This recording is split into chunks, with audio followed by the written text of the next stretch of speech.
오늘 말씀의 제목은 사람인가 하나님이신가 하는 제목으로 말씀 같이 나누도록 하겠습니다.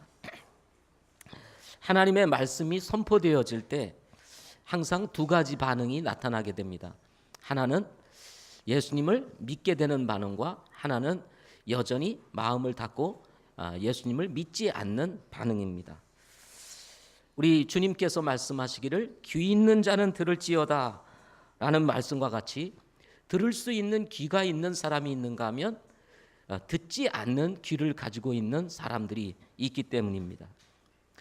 이런 상황들을 두고 우리의 마음에 깊은 안타까움이 있게 되는 것입니다.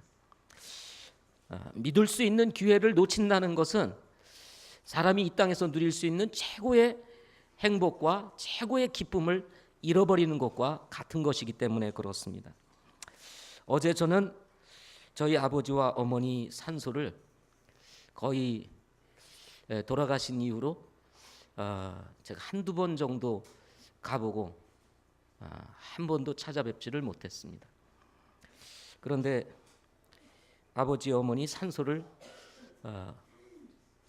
다녀왔습니다. 목적은 화장을 해드리기 위해서였습니다.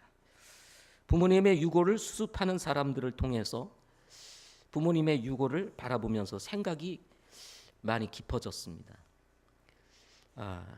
이제 육신은 다 썩어서 사라지고 뼈만 남아서 추려서 모아놓은 그 뼈를 보면서 이것이 우리의 어머님, 우리의 아버님이구나 하는 생각을 가지게 되니까 많은 생각이 있었습니다. 아버지와 어머니가 그립기도 했습니다. 자녀를 키우기 위해서 그 숱한 고생과 어려움들을 감내하셨던 그런 부모님들을 생각하니 마음이 착잡해졌습니다. 그러나 저의 마음을 힘들게 한 것은 다른 데 있었습니다. 그것은 뭐냐면 두 분 중에 한 분은 예수님을 믿고 두 분 중에 한 분은 예수님을 믿지 않았다는 사실이었습니다.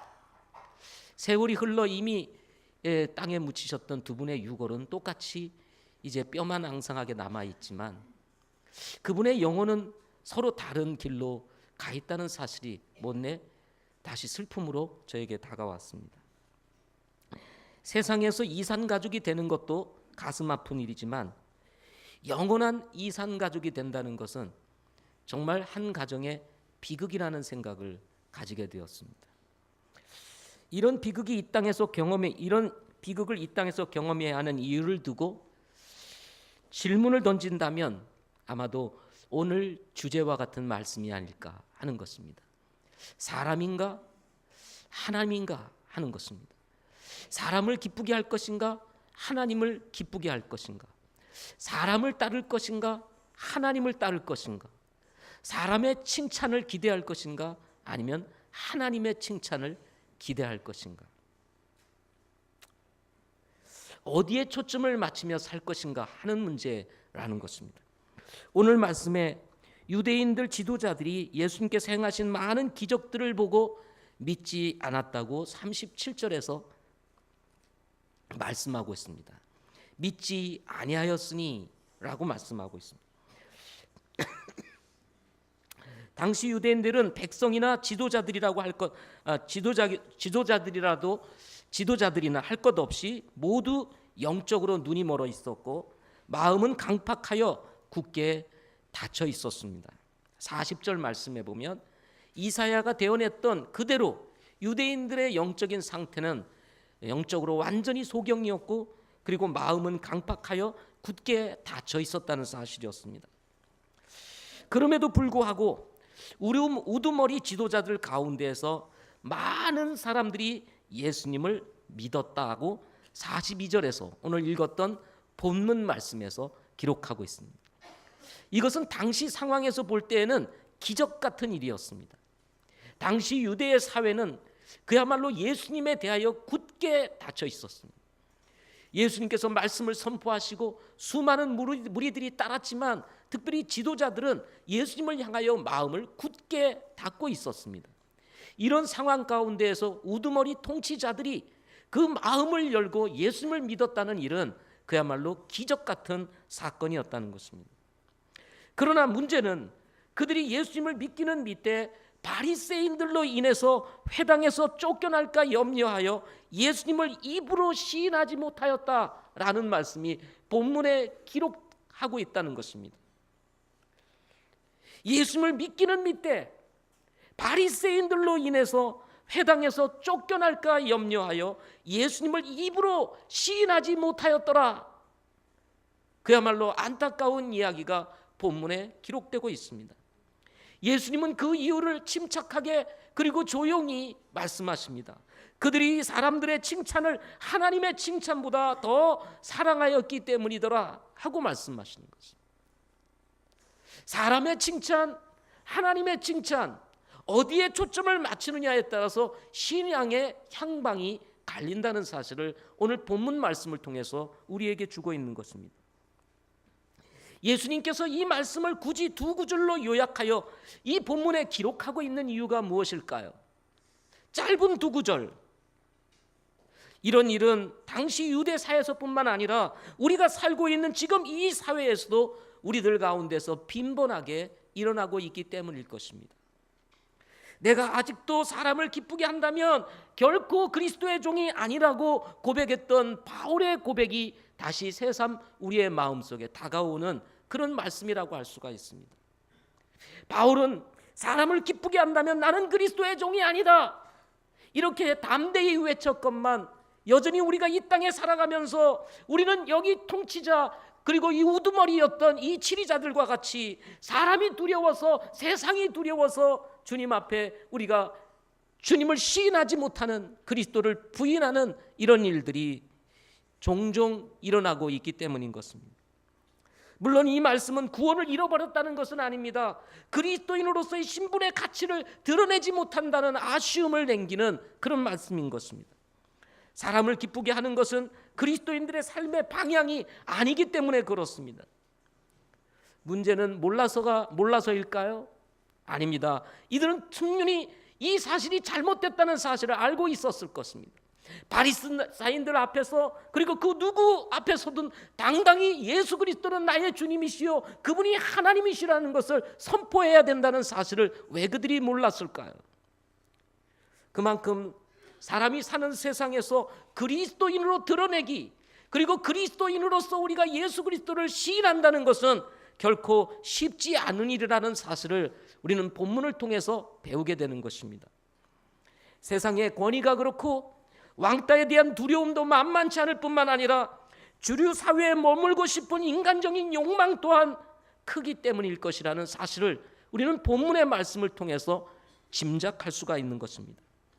이런 상황을 극복하고 예수님을 믿은 우리 그리스도인들이 우리의 입으로 예수님은 우리의 주시요 그분은 나의 하나님이시라고 시인할 수 있는 신앙으로 나아가기 위해서 우리에게 필요한 것이 무엇일까요? 저는 오늘 세 가지로 말씀드리고자 합니다. 첫째는 하나님이 어떤 분이신지를 깊이 묵상하라 하는 것입니다. 하나님이 어떤 분이신지를 깊이 묵상하라 하는 것입니다. 묵상은 깊이 반복해서 생각하는 것을 말합니다. 그래서 묵상은 생각에서 나는 거예요. 생각이 없는 묵상은 존재할 수가 없는 것입니다. 반복되는 생각, 또다시 생각하고 또다시 생각하고 이것이 어떤 의미인가를 계속해서 반복적으로 생각하는 것, 그것이 뭐냐면 묵상인 것입니다. 사람이 생각이 중요한 것은 삶의 방향과 무게가 생각에 의해서 결정되기 때문에 그렇습니다. 여러분, 사람은 자기가 생각하는 방향으로 살게 되어 있습니다. 우리가 무엇을 생각하느냐에 따라서 우리는 그 방향으로 살아내는 것입니다. 예수님은 사람들이 지켜야 할 제1계명과 제2계명을 말씀하시면서 이렇게 말씀하십니다. 너는 내 마음을 다하고 혼을 다하고 힘을 다하고 생각을 다하여 주 내 하나님을 사랑하라. 주님을 사랑하는 것 중에 그 중에 하나가 뭐냐면 생각을 다하여라고 주님이 말씀하십니다. 생각을 다하여.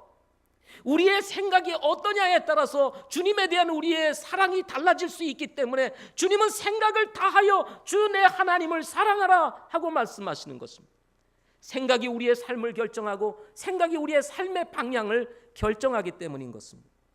사람은 생각에 따라서 웃기도 하고 생각에 따라서 울기도 하며 생각에 따라서 악을 행하기도 하고 생각에 따라서 선을 행하기도 할 뿐만 아니라 자기도 하고 먹기도 하고 믿기도 하고 믿지 않기도 할 뿐만 아니라 오늘 말씀처럼 용기를 내기도 하고 그리고 용기를 내지 못하기도 하는 것입니다. 따라서 어떤 생각을 하고 어떤 생각을 가지고 있느냐가 여러분 우리 그리스도인의 삶에 무엇보다도 중요하다는 것입니다. 여러분, 하나님은 어떤 분이실까요? 여러분에게 있어서 저에게 있어서 하나님은 어떤 분이신가요?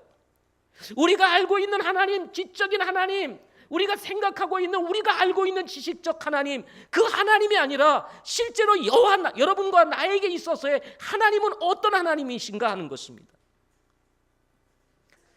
본문 43절 이후에 44절부터 보면 예수님께서 친히 자신을 보내주신 하나님에 대한 이야기를 합니다. 하나님은 어떤 분이라고요? 예수님을 우리를 위해서 이 세상에 보내주신 분이라고 말을 합니다. 하나님의 깊은 사랑, 인류를 향하신 하나님의 그 놀라운 사랑, 하나님의 그 크신 사랑이 예수 그리스도를 보내주심을 통해서 드러난다는 것입니다. 하나님은 우리를 사랑하시는 분이십니다.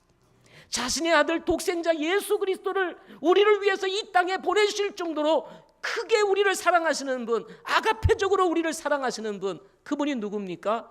바로 하나님이신 것입니다. 48절에 보면 그분은 우리를 심판하실 분이라고 말합니다. 예수님은 새 심판을 하기 위해서 오지 않았다고 말합니다. 그러나 우리를 심판할 분이 계시는데 바로 자신을 보내주신 분이 심판을 하실 것이라고 말씀하십니다. 우리의 인생은 세월이 심판을 하는 것이 아닙니다. 인생은 사람이 심판을 하는 것이 아닙니다. 우리의 인생은 이 세상의 어떤 학문이 우리를 평가하는 것이 아닙니다. 하나님이 심판하시는 것입니다. 따라서 우리는 언젠가 하나님 앞에 서게 되는 것입니다. 내가 생각하는 하나님 어떤 분이신가? 정말로 중요한 것입니다. 49절과 50절 말씀을 보게 되면 바로 우리 하나님은 영원한 생명을 주시는 분이시라고 우리 주님께서 말씀하십니다. 오늘만 나의 삶인가 아니면 내일도 우리의 삶은 열리는 것인가 하는 이 중요한 문제, 우리가 일시적으로 살다가 이 세상을 끝낼 것인가 아니면 영원으로의 삶의 진입을 이룰 것인가는 바로 우리의 생각에 따라서 하나님을 어떻게 받아들이느냐에 의해서 결정이 된다는 것입니다. 예수님께서 제자들에게 하나님은 두려워해야 할 분이시라는 사실을 설명하십니다. 그러면서 마태복음 10장 28절에서 이렇게 얘기를 합니다. 몸은 죽여도 혼은 능히 죽이지 못하는 자들을 두려워하지 말고 오직 혼과 몸을 다 능히 지옥에서 멸하시는 분을 두려워하라 하고 말씀하십니다. 사람은 우리의 몸을 죽일 수 있습니다. 우리의 육체를 멸할 수가 있습니다. 우리의 삶을 훼손할 수 있습니다. 우리에게 상처를 입힐 수가 있습니다. 그래서 여기 통치자 우두머리들이 바리새인들을 두려워했던 이유입니다. 왕따를 시킬 수 있습니다. 우리를 사회에서 소외시킬 수 있고 우리를 사회에서 추방할 수 있으며 우리의 육체를 가두어 놓을 수도 있습니다. 그러나 우리 주님께서는 말씀하시기를 우리의 몸을 죽여도 혼은 능히 죽이지 못하시는 자를 두려워하지 말고 오직 혼과 몸을 다 능히 지옥에서 멸하시는 분을 두려워하라 하고 말씀하고 있는 것입니다. 그렇습니다. 우리가 진정 두려워해야 할 분은 우리의 모든 생과 사를 주관하시는 하나님을 두려워해야 한다고 말씀하고 있는 것입니다. 32절부터 33절 말씀에 보면 마태복음 10장 32절 33절 말씀에 보면 이런 말씀이 있습니다. 그런즉 누구든지 사람들 앞에서 나를 시인하면 나도 하늘에 계신 내 아버지 앞에서 그를 시인할 것이요 누구든지 사람들 앞에서 나를 부인하면 나도 하늘에 계신 내 아버지 앞에서 그를 부인하리라 하고 말씀하십니다. 저는 이 말씀을 묵상하면서 만일 내 자녀가 나를 부끄러워한다면 어떨까라는 생각을 심정적으로 생각해 보았습니다. 아버지를 아버지라고 시인하지 않는 자녀, 그런 자녀를 과연 부모가 기뻐할 수 있을까? 큰빛교회를 다니면서 큰빛교회 성도라는 사실을 부끄러워한다면 어떻게 될까? 외국에 나가서 살면서 한국 사람이라는 사실을 부끄러워한다면 우리 국민은 어떻게 생각할까? 그리스도인이면서 그리스도인이라는 사실을 숨기고 그리스도인이면서 그리스도인이라는 사실을 시인하지 아니한다면 과연 하나님께서 기뻐하실까?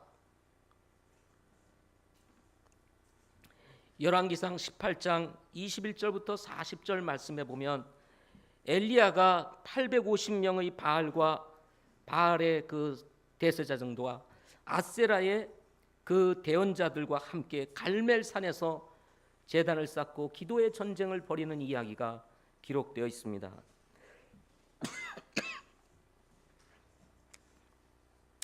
이때 엘리야가 모든 백성을 향해서 이렇게 이야기를 합니다. 너희가 어느 때까지 두 의견 사이에서 머뭇거리려느냐? 만일 주께서 하나님이면 그분을 따르려니와 만일 바알이 하나님이면 그를 따를지니라. 하니 백성이 그에게 한마디도 대답하지 아니했더라 하고 말씀하셨습니다. 만일 하나님이 너희의 하나님이면 그를 따르고 바알이 하나님이면 그를 따를지니라 하고 얘기를 하니 백성들이 아무 응답이 없다는 것이었습니다.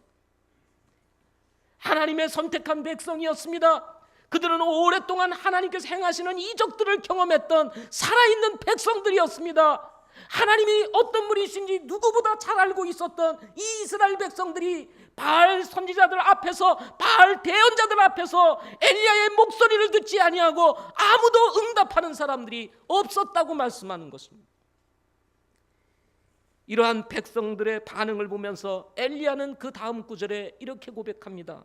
엘리야가 백성에게 이르되 주의 대언자들은 나 곧 나만 홀로 남았으니 바알의 대언자는 450명이더라 하고 말씀하십니다.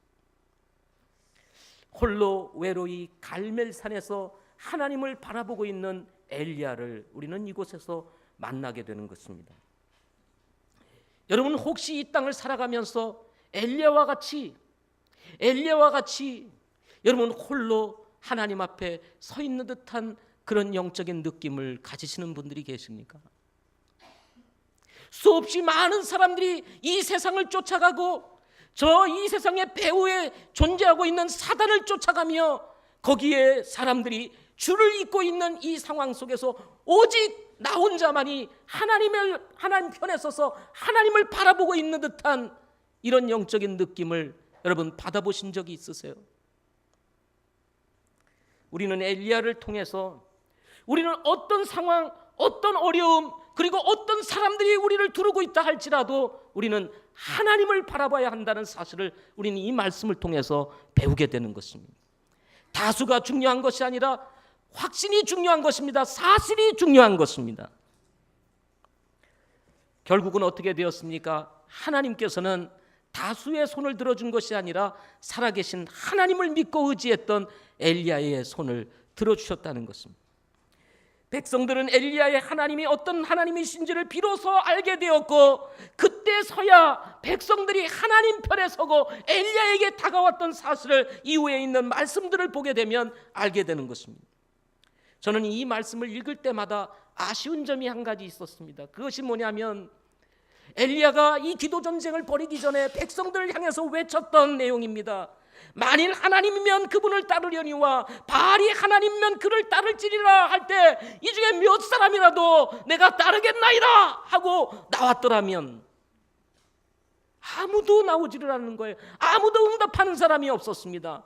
비로소 불을 내시는 하나님을 경험하고서야 그때 슬그머니 하나님 편에 섰던 이 백성들, 물론 그때 쓴 것만도 다행이지만 왜 머뭇거리느냐라고 얘기할 때 제가 머뭇거리지 아니하고 하나님을 따르겠나이다, 그분만이 우리의 하나님입니다 하고 섰다면 얼마나 좋았을까. 우리는 종종 운동회를 하면서 OX 퀴즈를 할 때가 있습니다. 그죠? 맞는 사람이 있죠, 틀리는 사람이 있죠. 그런데요, 때로는요 사람들이 소수에 서 있는 것을 두려워해가지고 다수로 사람들이 막 가는 것을 보면서 갈등을 하다가 글로 쭉 쫓아가는 것이, 물론 다수가 맞는 경우들이 많아요. 그렇지만 어떤 때는요, 다수가 완전히 다 틀려버릴 때가 있습니다. 그래서 나머지 소수만이 살아남을 때가 있어요. 그러나 여러분, OX 퀴즈는 틀려도 괜찮습니다. 상품은 없을지 몰라도 틀려도 괜찮아요. 인생에 큰 지장이 없습니다. 그러나 하나님 앞에서 우리의 생각이 잘못되면 정말 부끄러움을 당하게 될 수 있다는 사실인 것입니다. 그러므로 여러분, 우리는 하나님이 어떤 분이신지를 깊이 생각하고 묵상해야 되는 것입니다. 그렇게 되면요, 저는 우리들이 하나님을 두려워하며 어떤 경우라도 엘리야처럼 하나님 앞에 서 있을 수 있는 용기가 생겨날 줄 믿습니다. 두 번째로는 하나님은 보상하시는 분이시라는 생각을 하라는 것입니다. 예수님을 믿었던 유대인 치리자들이 예수님을 시인하지 못한 이유가 사람들의 칭찬을 하나님의 칭찬보다 더 사랑했기 때문이라고 말씀하고 있습니다. 여기서 사랑하였기 때문이라는 말은 에가페산이라고 하는 헬라어 단어입니다. 이 단어는 아가파오라는 단어에서 나온 단어입니다. 원래 의미는 사랑하다이지만 어떤 사물을 소중히 여기며 즐거워하는 것을 나타낼 때 사용하기도 한다고 합니다. 당시 예수님을 믿었던 유대인 치리자들은 아직 해결되지 못한 두 가지 문제가 있었습니다. 그것은 뭐냐면 세상이나 그 가운데 있는 것들에 대한 사랑이었습니다. 예수님을 믿었다면 기꺼이 이 세상과 그 가운데 있는 것으로부터 돌아섰어야 되는데 돌아서지 못하고 여전히 그들 가운데 머물러 있으면서 그것들을 사랑하는 태도를 지니고 있었다는 것이었습니다. 또 하나는 사람의 기쁨을 구하는 태도였습니다. 예수 믿고 구원받았다는 것은 이제 하나님을 나의 구주로, 예수님을 나의 구주로 인정하고 이제 곧 그분만을 위해서 내가 살겠습니다라고 하는 우리의 고백과 같은 것인데, 여전히 예수님을 믿었던 이 우두머리 치리자들은 사람을 기쁘게 하는 그런 태도를 가지고 있었다는 것입니다. 결국 하나님을 시인하지 못하게 만드는 원인이 되었습니다. 물론 유대인 치리자들은 하나님께서 어떤 분이신지에 대한 인식이 부족했을지도 모릅니다. 그러나 이보다 유대 사회의 조직과 깊이 연결되어 있다는 사실에서 그들은 매우 힘들었을 것입니다. 두려웠을 것입니다. 그러나 신앙이라고 하는 것은 자기 부인으로부터 시작되는 것입니다. 예수님 앞에서 우리는 죄인이라는 사실, 이것을 부인함으로부터 시작해서 우리는 그분이 나를 위해서 이 세상에 오신 유일하신 구세주라는 사실을 인정할 때 비로소 우리는 예수님을 만나게 되고 그리고 구원에 이르게 되고 그리고 그분과 함께 동행하는 기쁨을 누리게 되는 것입니다. 우리가 추구했던 것, 우리가 소유하고 싶었던 것, 그것이 아닐지라도 기뻐하며 그리고 정말 미래에 하나님께서 우리에게 주실 것을 바라보며 소망 가운데 사는 즐거움이 우리에게 있게 되는 것입니다. 그러나 여기 유대인 우두머리 치리자들은 그렇지를 못했던 것입니다. 사람들의 칭찬이나 기쁨보다 하나님의 칭찬과 기쁨은 비교할 수 없음에도 불구하고 그들은 하나님의 기쁨과 하나님의 칭찬보다 사람의 칭찬이나 기쁨을 더 사랑했다는 사실이었습니다. 마태복음 25장 14절 이하를 보게 되면 달란트 비유가 나옵니다. 여러분이 잘 아는 달란트 비유가 나옵니다. 5달란트 받은 사람, 2달란트 받은 사람, 그리고 1달란트 받은 사람이 나오게 됩니다. 주인은 종들에게 이 돈을 가지고 장사를 하라고 명한 후에 그는 멀리 떠났습니다. 그러나 이 1달란트 받은 종은 주인이 줄 보상보다는 잃을 것이 두려워 감추어 뒀다가 1달란트를 그대로 주인에게 가져오게 되었습니다. 이 비유는 우리가 신앙생활을 마쳤을 때 우리 주님께서 우리에게 어떤 보상을 해주실 것인지에 대한 메시지가 듬뿍 담겨 있는 그런 말씀입니다. 무엇이 중요할까요? 사람의 기쁨을 구하는 것일까요? 아니면 하나님의 칭찬을 구하는 것일까요? 한 번 사는 인생을 우리는 살고 있습니다. 2번 사는 것도 아닙니다. 한 번 사는 인생입니다. 무엇을 위해서 살아야 할까요? 사람의 칭찬이어야 할까요? 하나님의 칭찬이어야 할까요? 지구촌에 태어난 모든 사람은 심판과 생명의 부활을 반드시 경험할 때가 오게 될 것입니다. 이것이 모든 사람이 경험하게 될 그런 차원의 다른 세계가 된다고 한다면, 이 세상에서 삶을 마치는 것은 또 다른 삶에 대한 시작을 의미한다면 우리는 어떻게 살아야 할 것인지에 대해서 말씀을 들을 수 있게 되는 것입니다. 1달란트를 받았다가 그대로 가지고 온 이 사람은 2달란트를 받고 5달란트를 받은 사람이 주인을 위해서 열심히 장사를 할 때 그는 달란트를 저 땅속에 감춰놓고 자기를 위해서 살았을 것입니다. 인생은 이렇게 사는 거야 하면서 사람의 기쁨을 구하고 사람의 칭찬을 구하며 살았을 것입니다. 남들이 볼 때는 저 어리석은 사람, 주인이 언제 올지도 모르는데 저 주인을 위해서 저렇게 땀을 흘리고 있어, 바보 같은 사람이 아닐까. 사람들은 그들을 향해서 손가락질을 했는지도 모릅니다. 그러나 이 달란트 비유를 통해서 우리에게, 성도들에게 주시는 아주 확실하고 분명한 메시지가 있습니다. 그게 뭘까요? 주님은 반드시 다시 오신다는 것입니다. 주님은 반드시 다시 오신다는 것입니다. 그리고 우리의 삶에 대한 반드시 평가와 보상을 해 주실 것이라는 사실에 대해서 말씀해 주고 있는 것입니다. 우리는 누구의 보상을 기대해야 할까요? 이 세상이 주는 것이어야 할까요? 아니면 하나님이 주시는 것이어야 할까요? 사람의 칭찬을 구하는 것이 우리의 삶의 도리일까요? 하나님의 칭찬을 구하는 것이 우리의 삶의 도리일까요? 따라서 잠언을 통해서 성도들이 꼭 기억해야 할 한 말씀이 있습니다. 잠언을 읽을 때 꼭 기억해야 될 한 가지 말씀, 잠언 16장 20절 말씀입니다. 문제를 지혜롭게 다루는 자는 좋은 것을 얻으리니 누구든지 주를 신뢰하는 자는 행복하니라 하는 말씀입니다. 누구든지 주를 신뢰하는 자는 어떻다고요? 행복하니라. 우리의 삶이 뒤죽박죽된다 할지라도, 혼돈 속에 빠지는 일들이 일어난다 할지라도, 누구든지 주를 신뢰하는 자는, 누구든지 주를 의지하는 자는 행복하리라. 하나님께서 혼돈된 삶을 어느 순간 평정시키시고 뒤죽박죽된 인생을 질서 있게 세우는 반드시 그날이 오게 될 것이라는 사실을 믿고 끝까지 주님을 신뢰하는 자는 행복하리라 하고 말씀하고 있는 것입니다. 저희는 어제 형제 셋이 모였습니다. 오래간만에 정말 이 삼형제가 산소에 모였습니다. 어머님은 예수님을 믿고 아버지는 예수님을 믿지 않고 돌아가신 그의 유골 앞에서 참 이것이 우리가 경험하고 있는 삶의 비극이구나 하는 생각을 가지게 되었습니다. 그런데 이 비극이 또다시 우리 형제들 가운데 여전히 남아있다는 것입니다. 두 형제는 예수님을 믿고 한 형제는 아직도 여전히 예수님을 믿지 않는다는 것입니다. 우리는 예배를 드리기 위해서 찬송가를 가져가고 성경책을 가져갔습니다. 저는 우리 형님은 산소에 한 잔 드리려고 과일도 가져오고 또 이렇게 가져오시고 그러셨더라고요.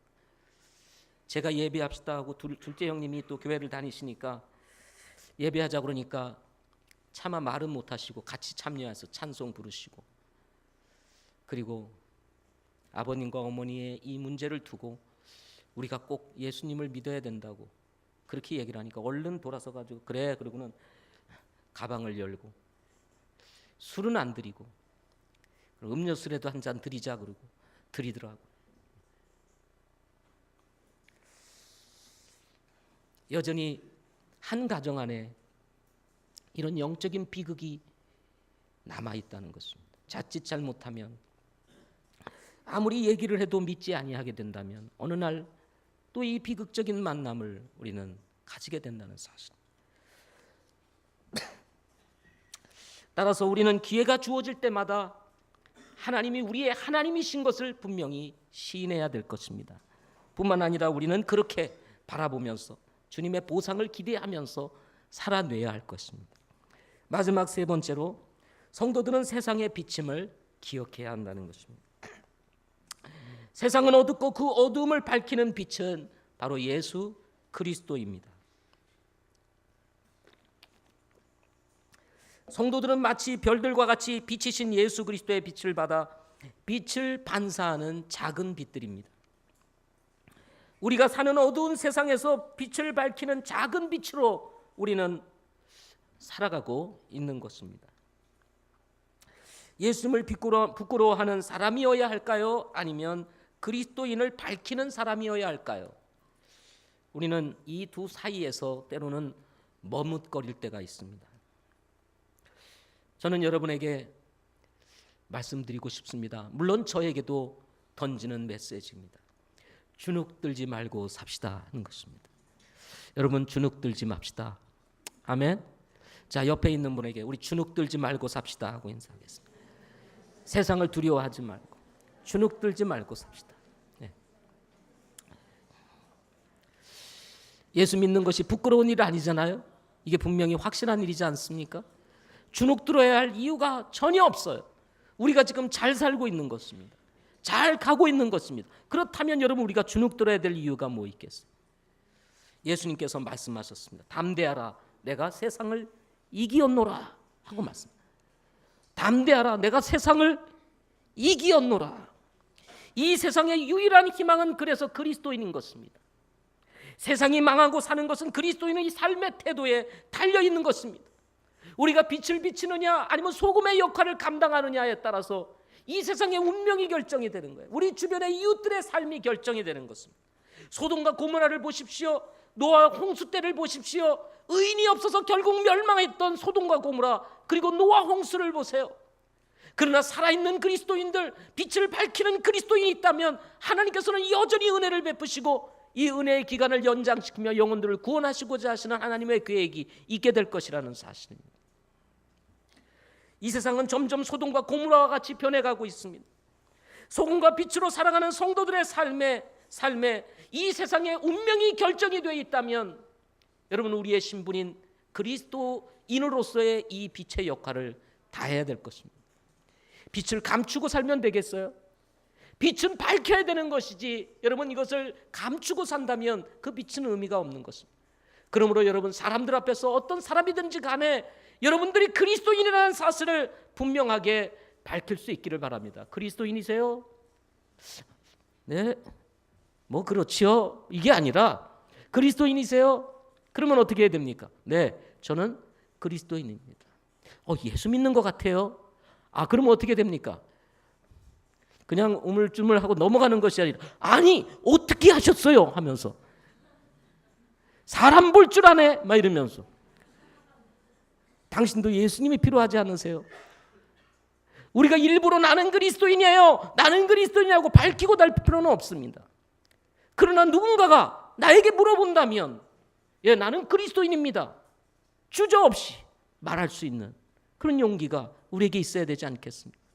그게 빛이요 소금 아니겠습니까? 사람이 두려워서 혹시나 왕따를 당할까봐, 저 회당에서 축출을 당할까봐 두려워 예수님을 믿되 시인하지 못했던 이 어리석은 이 우두머리 치리자들과 같은 그런 삶이 아니라, 우리가 담대히 사람들 앞에서 예수 그리스도는 살아계신 하나님의 아들이라는 사실을 시인할 수 있는 용기 있는 이 시대의 그리스도인들이 다 되실 수 있기를 바랍니다. 그러므로 당당하게 살아가는 저와 여러분 되기를 바랍니다. 기도하겠습니다.